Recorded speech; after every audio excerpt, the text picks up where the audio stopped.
So I guess actually just to lead off. So I personally talked about sort of the first day situation. I believe that Chris and Marcus both went sort of like a year or so out where we've kind of like rebuilt, right? Yeah. Is that correct? Yeah. Yes. Right.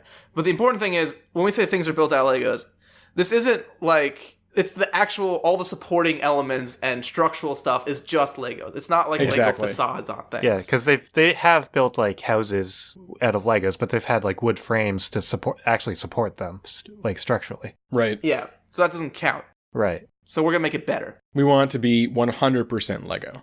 And yeah, so we said that on the first day situation, it happens to all existing buildings just kind of like snap of the finger situation. But we said you can use glue too, right? Yes, we said you could use glue, but no like other supporting. You can support your Lego buildings in the way that like, Lego-sized Lego structures are supported with like glue. Yeah. All right. So Ben, tell us about day one. So day one. So sort of the first assumption I made was that the buildings turned into. We didn't get into any sort of like complicated Lego structure when the buildings first turned, because I'm sure that you guys will go into ways that Lego buildings are actually possible, at least vaguely, if you use like particular structure and stuff. I'm going to say that doesn't really happen, which kind of like do a straight conversion into sort of a standard, the way you would build a Lego house out of, a small size Lego house, but big. So sort of get out of the way, as I sort of mentioned, Lego structures are kind of possible. There was an episode of, possibly the only episode, we're not sure, of a show called James May's Toy Stories. There are more episodes, I believe. Okay, so there are more episodes. The only one we watched. I could only find half of that episode. I couldn't find the other half. So actually, funny story. So the link that Marcus sent us was just the first half. But then for some reason, Dailymotion, when that video ended, skipped to another one that happened to be the second half. Oh, not for me. So very conveniently, I got to see the whole thing. But so it is possible, but I know there, like we said, they cheated with like a wooden frame and stuff. So it is technically possible, kind of.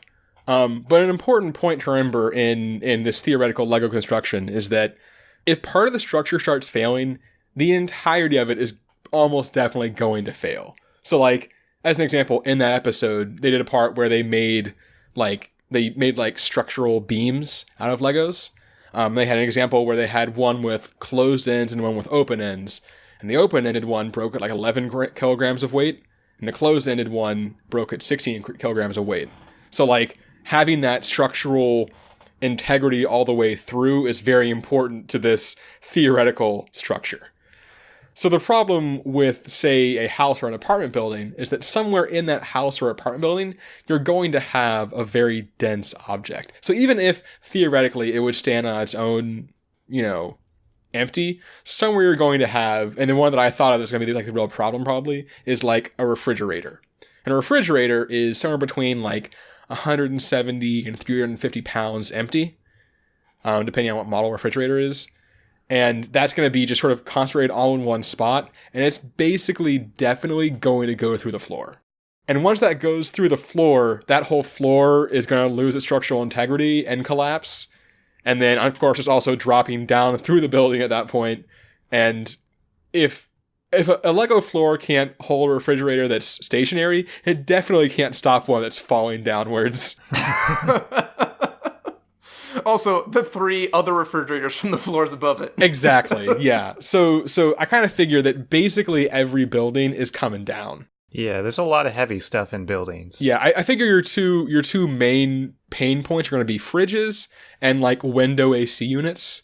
Because window AC units are like an awkward like torque on it too. What about like elevators? Elevators, yeah, and a more, I was thinking about like my building, which does not have elevators, but bigger buildings are definitely coming. Like the one I thought of is, and my initial statement was, don't be anywhere near like the Burj Khalifa because that's gonna be terrifying. But also, I think I kind of want to be like kind of close to the Burj Khalifa when it goes down in Lego form. Yeah, that's gonna be incredible. Like think about how awesome like those videos of them like demolishing buildings with charges from inside are. But think about that, but it's like super multicolored and also like 180 stories or whatever. And there'd be so many Legos to build other things with. This is true. So basically, yeah. So long story short, pretty much every building is going to come down. Like every yeah. There's going to be something heavy somewhere on upper floor, and that's going to take the whole building down. So my next question I had to figure out was, if you are in, your apartment, are you going to survive this change? So I thought about my situation. So I live on the third floor of my building. It's the top floor. There's also a basement, so that's also going to turn into Legos, I'm assuming. So I'm effectively falling 4 stories. So if it happens at night, I will be on my bed. I think I can survive that. Like, people have fallen like 3 stories and survived if like breaking limbs and stuff. Breaking is not a word. Broken limbs and stuff. But like, you can survive that definitely. And I think if I'm on a bed and like crashing through floors like go to slow me down, I think I will survive.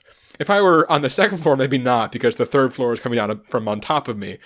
But Some on the top dickbag floor, named Ben's gonna land right on top of you. exactly, yeah. I am on the 18th floor, so... Oh, you are a goner. Yeah. Yeah, that's too far. I'm sorry. Your whole building is kind of hosed. Because you're either high enough that you're not going to survive, or low enough that Everything's going to fall. you're not going to survive. Right.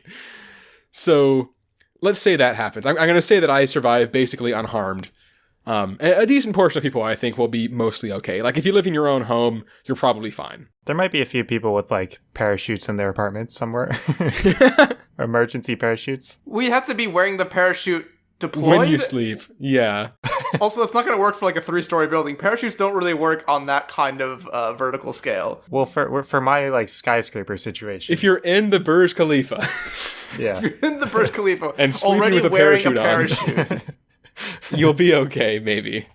The next thing I have to deal with is so think about how much it sucks to step on a Lego. Now think about that you've just collapsed into a building's worth of Legos. And you were sleeping, so you're definitely not wearing shoes. It's so bad, Ben. It's so and bad. your shoes are embedded in Legos. I will say, growing up, that my floor in my bedroom was always at least 70% Lego. And I don't know why, but like this one period growing up, like maybe like 9 to 11ish, I had a habit, like every once in a while, like I would like roll out of bed in my sleep. Oh no. And I would roll and I would land on my floor of Legos. And it's like, ow, thud. 1, you feel stupid. Right. And then 2, you go and like I look at my arm and there's just like Legos like stuck in my skin. Like they're just jammed in there, and like every once in a while it's like bleeding a little bit, and it's just like you pull it out and there's just like very clearly like that was a 2x4 over by my forearm, and this Right. one was a 2x2, and this was a minifigure, and you just like slowly pull them out of your arm and you're like, this I'm still not cleaning my room. Yeah. One other thing I actually kind of want to bring up before I progress with like the living the life thing, but think about how either awesome and or terrifying this would sound. It's terrifying. A lot of Legos is a terrifying sound. Yeah. I feel like it'd be really loud. It would be incredibly loud because it would just be like every building basically simultaneously just like imploding into plastic bricks. So yeah, so that'd be cool and terrifying. So yeah, so assuming you can like climb out of your basement, the world's definitely gonna be different because, basically every building is just a pile of Legos now. So this is kind of one of those society kind of collapses thing along with all the buildings. But that's kind of most of the story, I think, is that, yeah, all the buildings are gone. But one thing I did also think about, I kind of want to get your guys' opinion on this one. I think it would. So would you consider, would like subway tunnels also become Lego? Oh. Ooh, that's tricky. It's a- Right? Infrastructure, huh? Yeah, I don't I'm not- know. I feel like it would. The exact question, what if all buildings were made of Legos? I don't consider a tunnel a building. I'll Yeah, say that. That's technically the question, yeah. Okay, I guess, yeah, if you interpret it as buildings, Because I would have said that a bridge would turn into a Lego, but based on that criteria, I would say no, then. right? Well, Ben, tell me what happens when the tunnels go bad. Well, if the 'Cause then tunnels I go wanna hear bad, it. so what's going to be fun is that you look at a city like Boston that has this pretty big underground rail network. Basically, everywhere that it was, you're just going to have like not like a big chasm, but it's going to collapse. Obviously, you're just going to have like gouges across the roads where there was a subway tunnel once. Now there's just like a hole full of Legos. Don't fall in. Careful. Yeah, not a good fall. Yeah, I think there's anything super like big on that one aside from just traversing this terrifying Lego-filled world a little more treacherous. But yeah, I guess we didn't really think about like what infrastructure would go. I guess like bridges probably wouldn't, because like roads wouldn't. Yeah, I think just strictly buildings. Yeah. Here's a question. just the day before this, I put all my money in Lego stock. Does the stock go up or down? I don't think people are trading stocks anymore.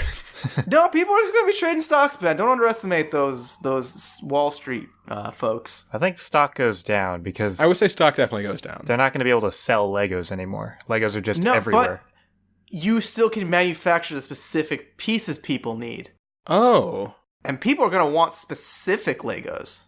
that's actually a really good point. Like, the world is now Lego based, and you are the Lego manufacturer. You gotta have some power here. That's actually a really good point. I think you're right. I think it's But not. you just it's not had all the Legos that you need theoretically just appear out of nowhere. You just need to sort them out, right? But what if the Lego Corporation could manufacture pieces that make join into particularly useful shapes much easier?